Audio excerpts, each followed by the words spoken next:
watching East Tennessee's first and only year-round sports talk show on television. This is The Sports Source with your host, John Pennington. Good Sunday morning and welcome into The Sports Source. Happy to have you with us on this Sunday. Jam-packed show. I say it every week. It's true every week. We got football to cover. We got basketball to cover. We got recruiting to cover. There's a ton of stuff to talk about. We also have a monstrous panel of guests and analysts here. Glad you are a part of it. We'll start with the first segment of our show, always brought to you by their good friends at Phil Cobble, Fine Homes and Land. If you're wanting to move your home before spring, give Phil Cobble's team a call. They've been Knoxville's leading realtor since 1980, and they specialize in properties in Farragut, North Shore, Chota, Hardin Valley, plus Loudoun and Blount counties, as you see right there. They do business all over, but right there is where that's really their nitty-gritty. You look at it. Phil Cobble, Fine Homes and Land. If you are looking for a home, trust this group. If you are looking to sell your home, trust this group. You see their phone number, you see their website, Phil Cobble, Fine Homes and Land. All right, told you it's a packed show. Here are our headlines for today.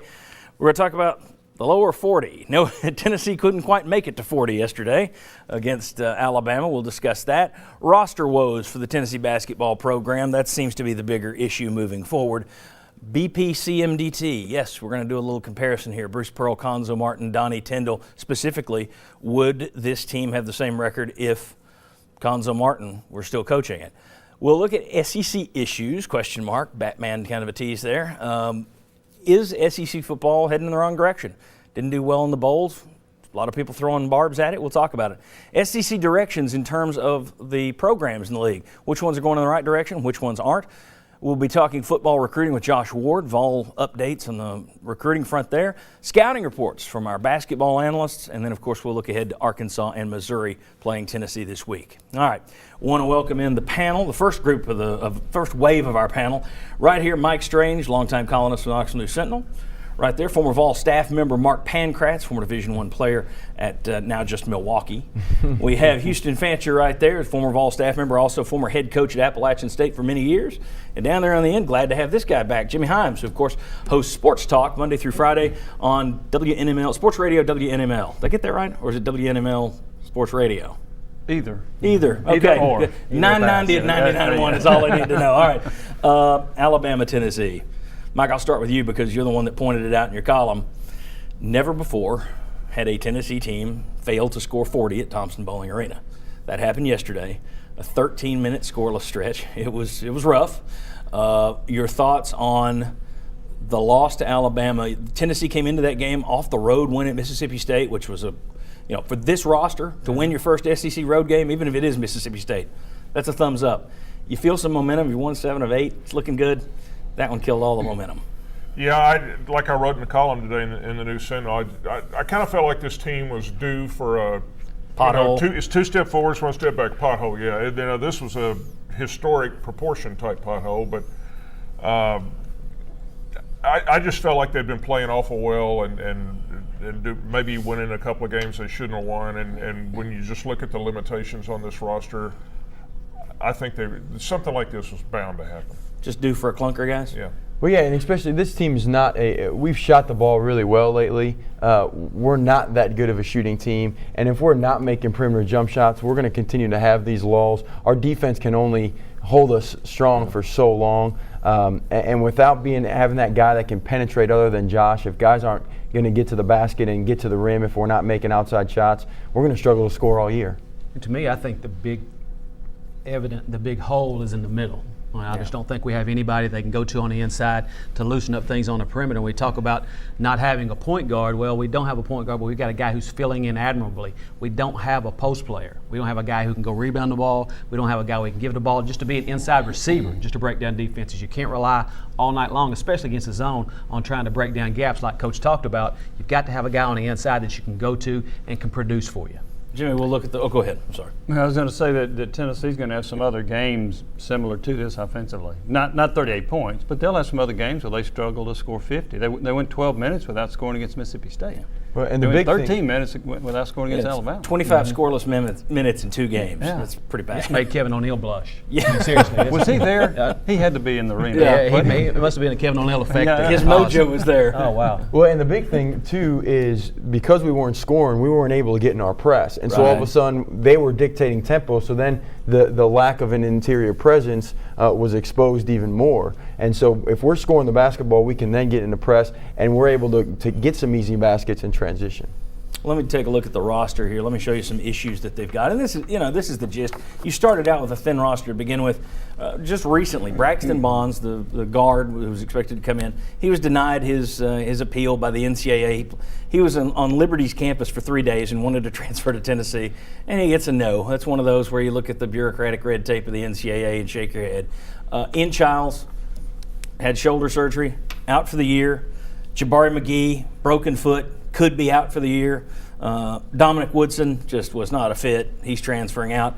This week, in response to that, you gave a local kid from Fulton, Galen Campbell, a scholarship, which is a good story. But you look at that and you look at what happened yesterday. You look at a guy like Dietrich Mostella, you just can't afford any more sprained ankles. You can't afford to have anybody else get hurt. And I've said this since before the season.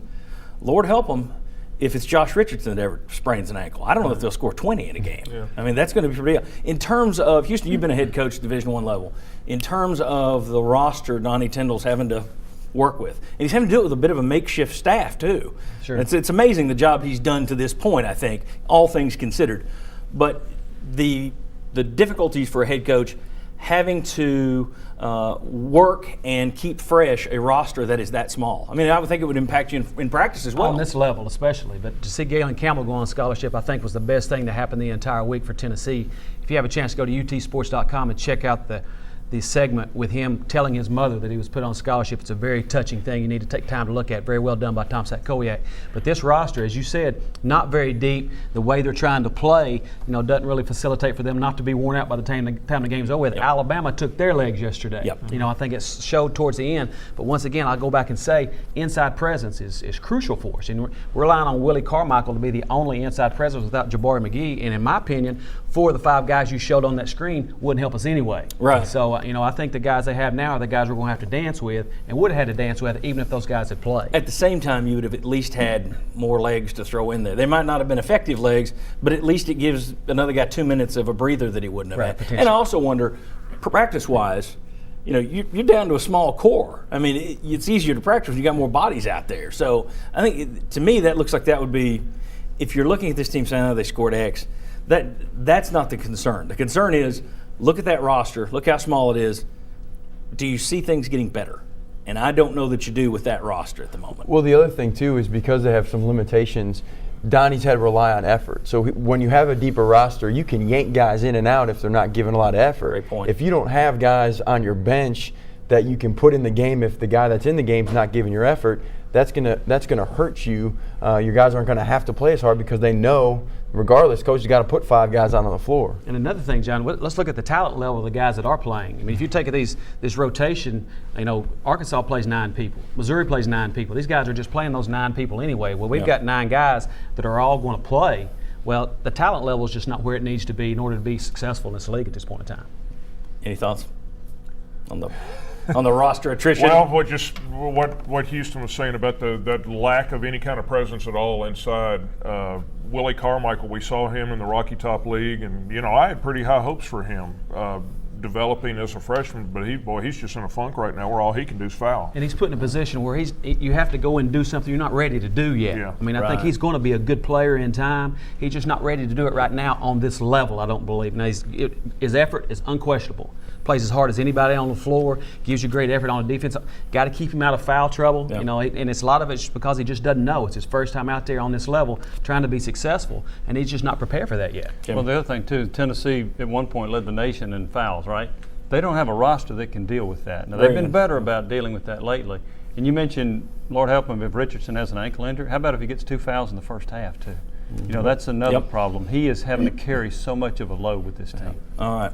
When we come back, we're going to talk a little bit about, I mentioned the job that Donnie Tyndall's been doing so far. When we come back, we'll talk about would the last coach have been able to get this team to 9-5 record?